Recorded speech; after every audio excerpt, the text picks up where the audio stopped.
My neighbor's son helped me carry groceries, but what he whispered still echoes inside YouTube.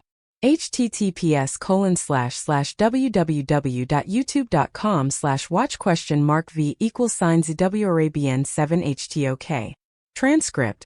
You won't believe what one quiet afternoon turned into. I thought I was just unloading groceries like any other day. I never expected that a simple offer of help from the young man next door, someone I'd watched grow up, would lead to a moment that still lingers in my mind. What he whispered, it wasn't loud, but it changed something inside me, and I haven't been the same since. Before we begin, tell me, from which city are you watching this story? I'd love to know where my friends are tuning in from. Let me tell you exactly how it all started. I had just come back from the store, my arms full of paper bags stacked high with weekend groceries. The sun was low, painting the street in a soft amber glow, and the early spring air held that perfect mix of chill and warmth. I always try to get everything done in one trip. Old habit. But at 62 I should have known better. My niece protested with every step up the porch. That's when I heard a voice. Need a hand with those, and turned to see Samuel standing by the fence.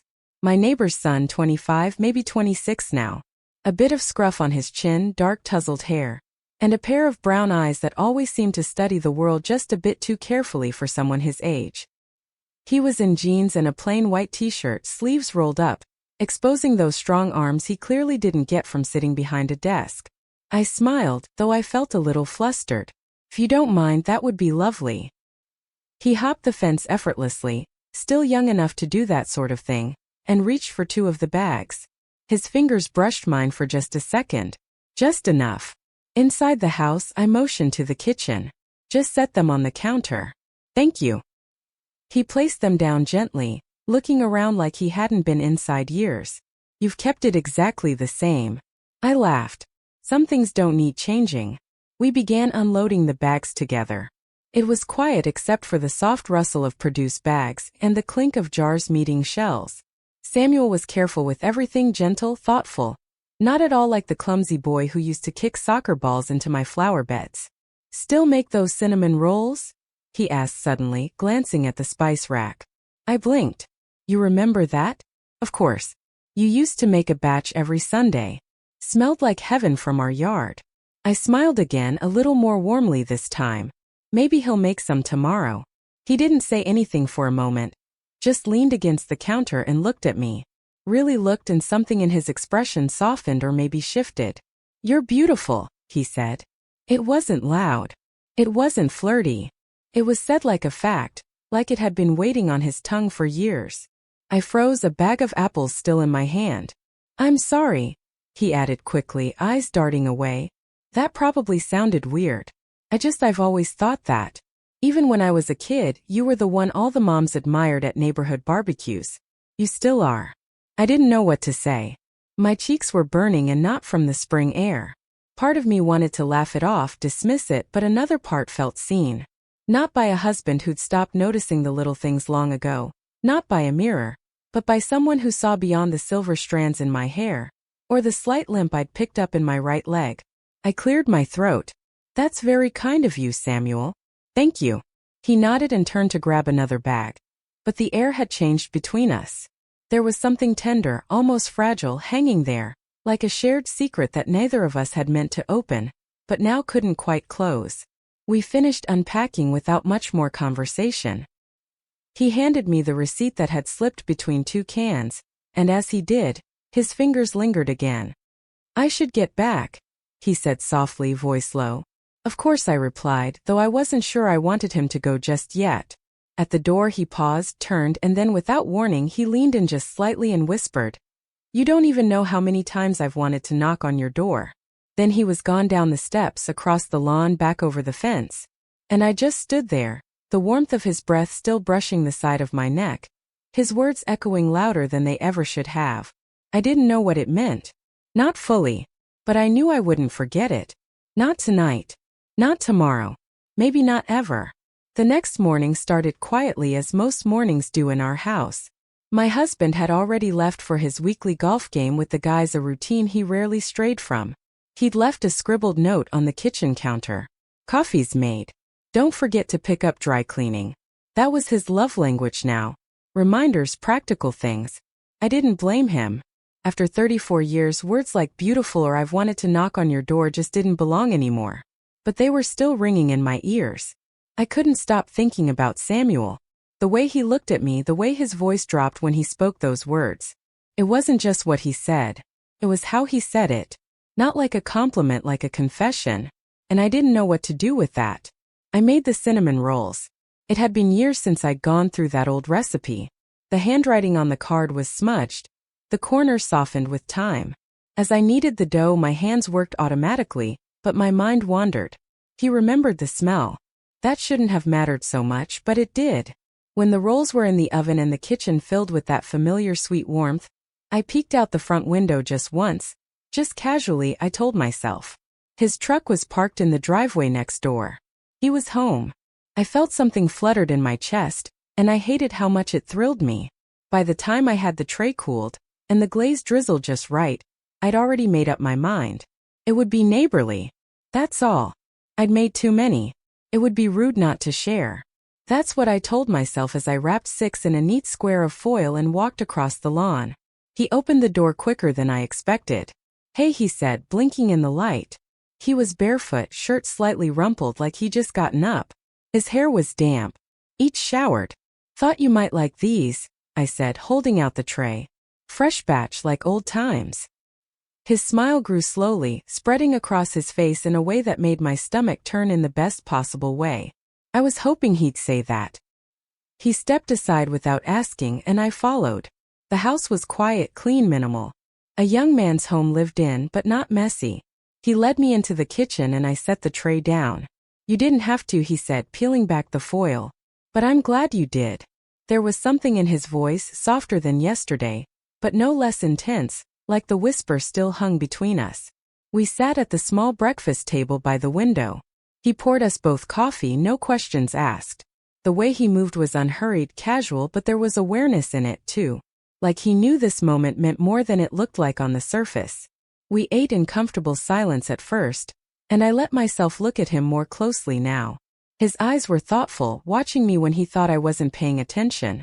There was no awkwardness, no nerves, just that same steady presence he had yesterday. Can I ask you something?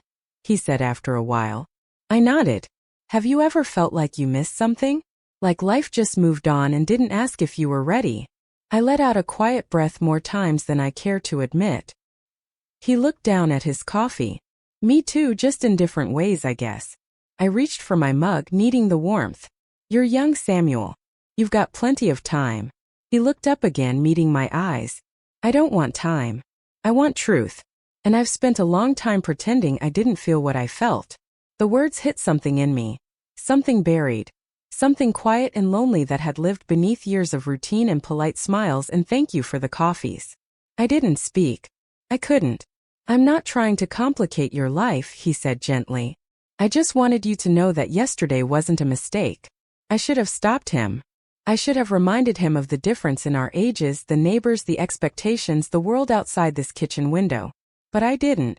Instead, I said it wasn't a mistake for me either. We sat there for a long moment, the silence filled with everything unspoken. No rush, no pressure, just presence. Eventually I stood, brushing imaginary crumbs from my lap. I should go. He stood too, walking me to the door. Thank you, he said again, voice low, for the cinnamon rolls for yesterday. And just before I stepped onto the porch, he sent one more thing soft enough to stop my breath. You make me want to be better. I didn't turn around. I couldn't. But the door closed behind me like a whisper. Not an ending, just a pause. The days that followed moved slowly, but my thoughts raced faster than I could manage. I'd find myself reaching for a spice in the kitchen, only to pause midair, hearing his words again in my mind. You make me want to be better. I couldn't fold laundry, water the plants, or sit in the quiet of my living room without feeling the echo of that moment we shared over coffee and cinnamon rolls. It wasn't just what he said. It was what had stirred. At night, while my husband snored softly beside me, I lay awake, eyes tracing the ceiling in the dark. My marriage wasn't broken. It wasn't dramatic or cold. It was just quiet, predictable, a slow fade like colors left out in the sun. Somewhere along the way, we had stopped seeing each other. And now here was this young man, my neighbor's son, who looked at me as if he saw every layer I'd wrapped myself in over the years and didn't flinch. On Thursday, I was trimming the hydrangeas in the front yard when I heard the gate creak. I didn't have to look to know it was him. There was a stillness that came with Samuel, like the world softened around him. "Hey," he said, his voice just loud enough to reach over the sound of the clippers. I stood upright and wiped my gloved hands on my jeans. "Hey yourself." He smiled, then held up a small brown bag. "Brought you something. It's from that little bakery on 5th. You mentioned you liked their lemon bars once." I blinked. "That was years ago. I remember things," he said, shrugging. I took the bag and gave him a look that said more than words could. Appreciation, curiosity, caution. He didn't step closer. Just stood there on the other side of the bush like he knew exactly how far was far enough. "I'm not trying to put you in a difficult spot," he said. "I just like being around you, that's all." I nodded, unsure what to say. "Anyway," he added, "I'll let you get back to your gardening." He turned, started toward the gate, then paused. "You know," he said, glancing back, "you can tell me to stop any time. I'll listen." Then he left. I held the bag tightly in my hands, heart aching and fluttering all at once. That night, I sat in the kitchen after dinner alone. My husband had gone upstairs early with a headache. The lemon bar sat on a small plate in front of me, untouched. I picked up the phone, didn't text him. I didn't call. I simply stared at his name in my contacts, thumb hovering above the screen. Then, with a breath I didn't know I was holding, I typed, "You make it hard to forget things I thought I'd buried." And I hit send. The reply came quickly. "I don't want you to forget. I want you to remember who you are." I stared at that sentence for a long time. It didn't feel like a message from someone trying to pull me away from something. It felt like someone trying to return me to myself. On Saturday, he came by again, not uninvited, but not expected either. I was in the backyard this time, reading on the patio. "Got a minute?" he asked from the fence. I nodded, setting my book down. He didn't come all the way in. He leaned on the gate, resting his arms on the top like he used to as a teenager. "I've been thinking about you," he said. I swallowed, waiting. "Not just lately, for a while." I stepped forward just a little. "Why now?" He exhaled. "Because I finally realized that feelings don't care if the timing is perfect or if it makes sense. Sometimes they just show up and they don't leave." A breeze rustled through the trees. I felt it brush against my neck. And I suddenly realized how vulnerable I felt and how alive. "You're not in love with me," I said. Half to convince him, half to protect myself. "I never said I was," he replied softly. "But I care deeply. And I think you do too, even if you're scared to say it." He didn't push. He didn't move. Just waited. I didn't run. I didn't dismiss it.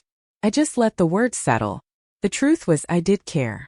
Not in the way society expected, not in the way a woman my age was supposed to, but in the way a soul recognizes kindness, attention, and desire after years of feeling invisible.